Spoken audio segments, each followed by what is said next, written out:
Assalamualaikum warahmatullahi wabarakatuh. Salam sehat untuk Bapak dan Ibu semuanya. Semoga di waktu apapun Bapak dan Ibu mendengarkan video ini, kita semua selalu diberi kesehatan, kekuatan, dan ketenangan oleh Tuhan Yang Maha Esa. Bagaimana kabarnya hari ini?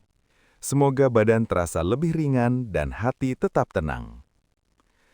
Bapak dan Ibu yang saya hormati, di usia senja, kesehatan adalah harta yang paling mahal. Bukan lagi soal punya apa, tapi masih bisa bangun pagi tanpa nyeri, bisa berjalan tanpa pegal, dan bisa tidur dengan nyaman.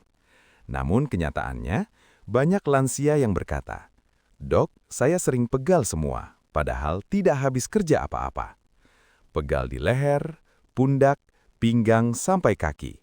Sudah dipijat, diolesi balsem, bahkan minum obat, tapi besok pegal lagi. Keluhan ini sangat umum dan sering membuat lansia merasa khawatir bahkan stres. Secara medis, pegal pada lansia tanpa sebab berat itu sangat masuk akal. Seiring bertambahnya usia, otot kita menyusut, aliran darah melambat, dan sendi menjadi lebih kaku. Tubuh tidak lagi sefleksibel saat muda. Jika ditambah jarang bergerak, kurang minum dan tidur tidak teratur, rasa pegal akan mudah muncul meski aktivitas ringan. Saya ceritakan kisah seorang pasien. Seorang ibu usia 66 tahun datang dengan wajah lelah. Beliau berkata, sudah berobat ke sana kemari karena badannya pegal hampir setiap hari. Obat memang membantu sebentar, tapi keluhan selalu kembali. Beliau sampai pusing, susah tidur, dan merasa takut ada penyakit berat. Setelah kami periksa secara menyeluruh, ternyata tidak ada penyakit berbahaya. Penyebab utamanya justru sederhana. Terlalu lama duduk, jarang bergerak, kurang minum air putih, dan sering tidur larut malam. Begitu kebiasaan ini diperbaiki secara perlahan, pegalnya jauh berkurang. Bapak dan Ibu, inilah yang sering luput kita sadari. Di usia lansia, pencegahan jauh lebih penting daripada pengobatan. Karena jika sudah sakit berat, biaya, tenaga, dan pikiran akan terkuras. Pencegahan yang paling utama adalah bergerak secara rutin. Tidak perlu olahraga berat. Cukup jalan santai, peregangan ringan, atau senam lansia 10-15 menit setiap hari. Gerakan kecil tapi rutin jauh lebih bermanfaat daripada diam seharian.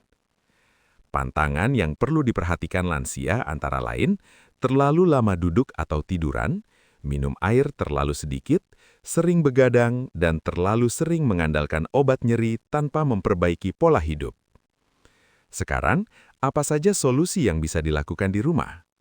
Yang pertama, minum air hangat secara rutin. Otot yang cukup cairan akan lebih lentur dan tidak mudah pegal. Yang kedua, peregangan pagi dan sore. Gerakan leher, bahu, pinggang, dan kaki secara perlahan. Tidak perlu dipaksa, yang penting rutin. Yang ketiga, pijatan ringan. Pijat lembut area yang pegal menggunakan minyak kayu putih atau minyak zaitun hangat. Ingat, jangan ditekan keras, cukup pelan dan nyaman. Selain itu, mandi air hangat juga membantu melancarkan peredaran darah dan mengurangi kaku otot. Untuk pendamping, ada juga herbal yang mudah didapatkan. Jahe sangat baik untuk melancarkan peredaran darah. Cukup direbus dan diminum hangat 1 kali sehari. Kunyit juga membantu mengurangi peradangan ringan pada otot dan sendi. Madu bisa ditambahkan untuk menambah energi dan daya tahan tubuh. Namun saya ingatkan, herbal adalah pendamping, bukan pengganti pengobatan medis. Jika pegal disertai lemas berat, mati rasa atau nyeri hebat yang tidak wajar, segera periksakan diri ke dokter. Bapak dan Ibu yang saya hormati, usia senja bukan berarti harus pasrah dengan rasa sakit.